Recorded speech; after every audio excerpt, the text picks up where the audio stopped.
mauuhaw siya sa iyong katawan at mauuhaw siya sa iyong pagmamahal.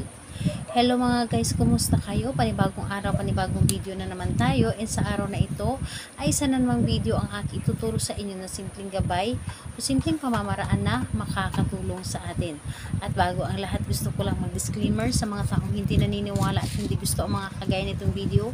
Please escape this video and maghanap kayo ng videos na gustong gusto nyo, dahil ang video na ito ay para lamang ito sa mga taong naniniwala and gusto mag-try.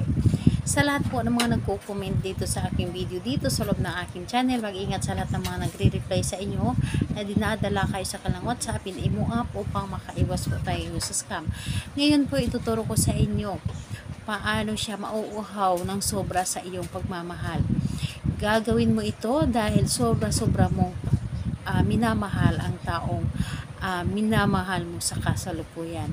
Gusto mo na siya lamang ang mamahalin, or gusto mo na ikaw lamang ang mamahalin niya. Gusto mo na sa iyo lamang siya nauuhaw, sa iyong presensya, sa iyong pagmamahal, sa lahat-lahat. So, dito po is kailangan natin ng ating gagamitin. Kailangan mo lamang dito maghanda ng kanyang larawan. Dapat po ganito po na larawan. Yung naka-photocopy or kahit printed lamang. Huwag yung sa cellphone dahil hindi po pwede. Yung printed or naka-photocopy po. So, ayun, yun ang inyong dapat na ihanda. And kapag handa na yung larawan niya, ay ihanda mo rin ang inyong sarili. Paano? I-claim mo lamang sa iyong sarili na gustong-gusto mo itong gawin. I-claim mo na ito ay para sa inyo. And dapat po alam mo sa iyong sarili na para bang hinihila ka na gawin mo ito. And gawin mo ito dahil gusto mo na mauuhaw siya sa pagmamahal mo. So, kapag ready ka na, pwede mo na itong umpisahan. Ang gagawin mo lamang dito, kausapin mo lamang or titigan mo lamang ang kanyang larawan. Kausapin mo lamang ang kanyang larawan. Halimbawa na lamang, pangalan niya, apelyido. Ako lamang ang nanaisin mong makasama. Ako lamang ang nanaisin mong mamahalin. Mauuhaw ka sa aking katawan. Mauuhaw ka sa aking presensya. Mauuhaw ka sa aking pagmamahal. Ako lamang ang nanaisin mong makasama sa habang buhay. Ako lamang ang nanaisin mong makita o makausap sa bawat oras. Ako lamang ang nanaisin mo na mamahalin habang buhay. So, pagkatapos nun, ang larawang ito, pahiran mo ng inyong laway. Pahiran mo ng inyong laway, at kapag napahiran mo na ito ng inyong laway, kumuha ka ng panindi or kumuha ka ng posporo at kandila. So, ang gagawin mo, sindihan mo ang kandila.